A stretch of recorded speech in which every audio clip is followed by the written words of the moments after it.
Welcome to another episode of Beyond the Final Whistle with myself, Usanani Mangisa. The past week has been packed with a lot of sports action, but tonight we're going to dedicate the whole evening to FIFA World Cup.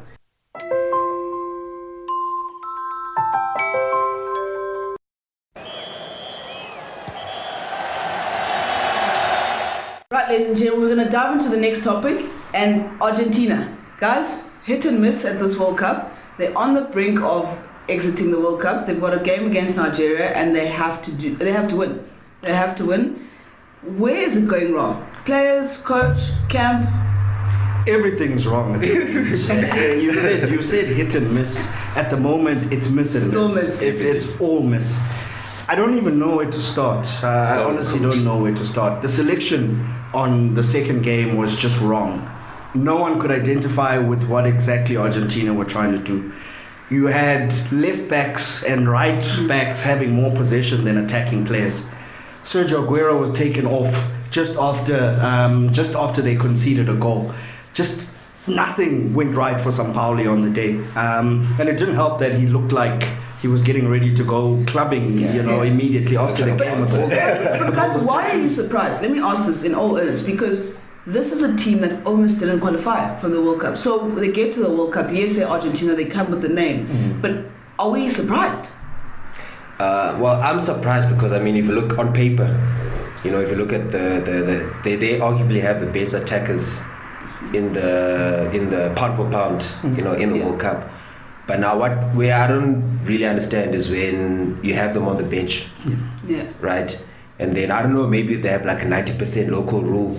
So he's choosing to pick players who play in Argentina, like Meza, the Acuna. But on the bench you have Champions League quality players who prove themselves at the highest stage. And even if you look by stats wise, Higuain's got goals in him. Diabala has goals in him. Di Maria has goals in him. They also have assists in him. Di Maria has goals and assists. So stats wise, you want to put them on so that you get the results. But I've got a different take here.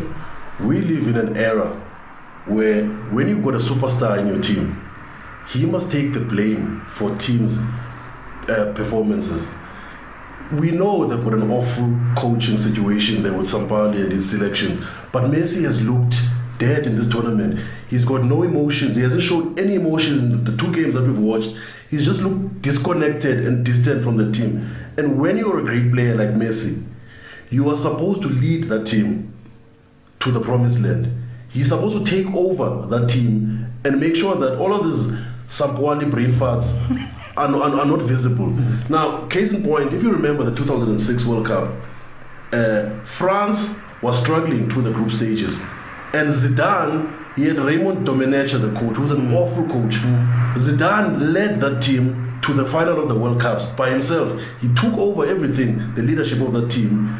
And they won their last group game against Togo. They beat Spain in the last 16. They surprised Brazil in the quarterfinal. And it was a shock because of Zidane. Messi needs the same kind of performance to overcome. At what point does Messi need a support crew? The coach needs to step up. The support crew comes from leadership.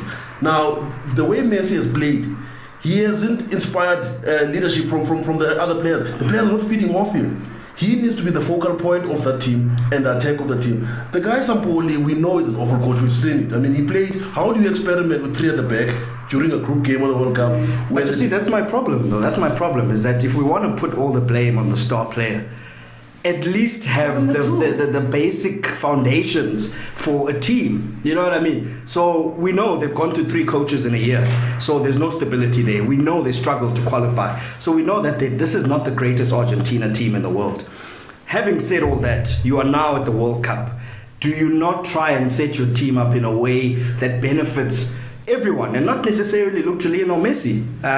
For me, he's in a position where he cannot perform in that lineup. He just cannot perform.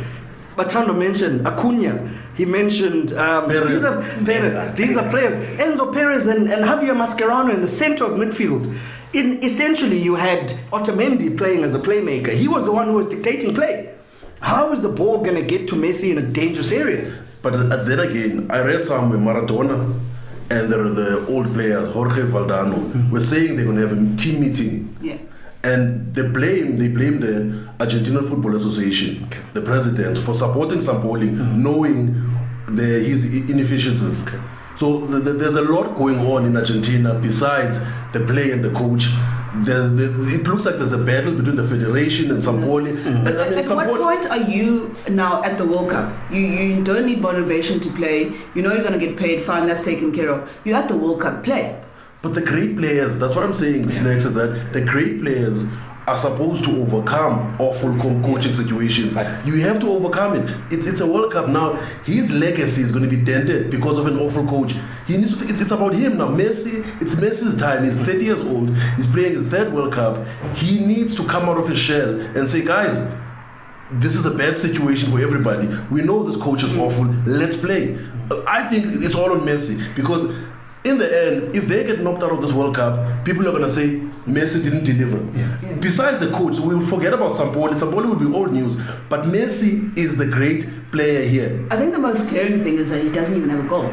He has not a single goal. So on to the topic, yes, he needs a support crew. He needs other guys to step up. And he doesn't have a single goal. Just to add on to that point of having a support crew, if you look at Zidane in that World Cup, in the 2006 World Cup, the whole French team understood, okay, Zidane is our savior, and they played towards that. Mm. So my question with the Argentina team is Di Maria, is Aguero, are they on board? Yeah. Are they on board with the idea that Messi is going to have to be the one who gets us out of trouble? Listen, as much as I can defend Lionel Messi, I have to admit that he hasn't looked like the player that we've seen for the past 12 years. So there's absolutely no doubt he's out of form. And to your point, as a great player now, more than ever, he probably needs to put his hand up and say, right, we're in a bad situation and this is how we're going to get ourselves out of it. And if you look, I watched both games, man. Mascherano is a rotting corpse. Yep. That midfield, everything goes down. Mascherano's been around for a long time. He played his age. Yeah. He played his age, and he was slow. Moderate rings around him, and it's somebody they need to replace Mascherano, and the senior players need to help Messi with this regard, because Mascherano is a senior player, Di Maria is a senior player, Higuain, they're all senior players. They're all on the bench. That's the problem, is that you're keeping Rojo on the bench, who's the best left-sided defender you've got. Sampaoli hasn't covered himself in glory, And those tattoos as well. The rumors that Maradona wants to take over the last game, the last pool. Honestly, I would have fired Sampaoli after that. I would have fired him and said, look, let's get somebody to take over for the rest of the World Cup, because he hasn't covered himself in glory. I would have sacked him after that 3-0, because Argentina cannot lose 3-0 to Croatia. Yeah. It's never happened in our lifetime. And for me, I think the Argentina, what they need is almost like what Zidane did to Real Madrid. Whereby it's almost like now you just managing personalities. People, Yes. People manage. Just have all those four guys, Diabala, Aguero, on the field, and then let them do. I mean, they get paid to do. And there's nothing to lose now. Let's be honest. Yeah. There's absolutely nothing to lose. I think changing the formation from one game to the next. Obviously, they struggled against Ireland. The Croatia, from the 10th minute, I said there's nothing that's going to happen here. It just didn't look like they were gonna create any chances. It didn't look like they were gonna look dangerous. And Croatia, pretty much, they had their number. They had no answers to Croatia. And another thing, guys, it's the Croatia team that really beat Argentina. Okay, there was a goalkeeping mistake by Caballero. They need to get rid of him. Because Caballero... Please can we stop calling him Chelsea's keeper?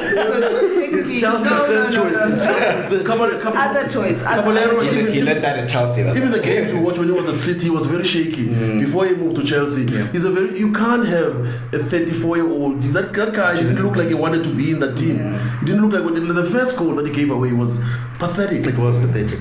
Especially at a time where you can see they were struggling. They could have maybe held on for 0-0. Who knows? They had one or two chances, but again, the players were so inept. Enzo Perez had an open net and he missed. And the score was 0-0 at that point. And then the keeper goes and gifts them a goal. It was a gift. It was a disaster. An absolute disaster. Cometh the time, moment cometh the man. Nigeria versus Argentina. Will Messi step up? Nah, I won't step up. I think Nigeria... My money's on Nigeria. And Nigeria has... they're peaking at the right moment. because the opening game they didn't look too good, but in the previous game they did look good actually. So I think for them, whereas Argentina is just on a downward spiral, Nigeria looks like they. And it's a simple game plan for Nigeria. You double team Messi, let the other guys beat you because you've seen the other guys cannot beat you. It's a simple game plan. Double team Messi, make sure every time he touches the ball, there's people around him. Yeah. Make sure that his team doesn't play. And look, I think I've been watching Messi for the last 15 years, and I think he will come to the party tomorrow against Nigeria, and he will show the world what he is made of. Yeah. And they should easily beat Nigeria. Nigeria beat Iceland. That Icelandic team is the team of journeymen, what we call journeymen in sport, that was playing there. And Nigeria just came out and they shut them down and they beat them convincingly. And I think Argentina will win tomorrow. I mean, I'm rooting for Nigeria. I hope they come through. But when Messi has been questioned, even in the final game in the qualifiers, he came through for them. He scored a hat-trick and they qualified for the World Cup. Messi. I think, I mean, it's a difficult one. This is the worst Argentina side I've seen in about 25 years of watching football. But this is Messi, you know. And to Duma's point, Iceland, journeyman, they formed a reputation out of, being defensively solid. I think most of the scalps they've had is draws, you know what I mean? They drew against Argentina, they drew against Portugal in Euro 2000, exactly. Just do what you have to do. The first time, they were actually favourites for a game. Nigeria played them off the park, you know what I mean? It's going to be difficult for Nigeria's defence to keep Argentina at bay, but to Duma's point, there is a way of stopping Argentina. But I do think this is Lionel Messi. I think he will come to the party. Yeah. There you have it, ladies and gentlemen. It's quite simple. Double team Messi, and you might get the win. But you can see some hearts are saying Messi, but the heads are saying Nigeria. Let's see. Join in the conversation. # Beyond the Final Whistle, and tag @GridSports. Send us your questions, your comments, and join in on the banter.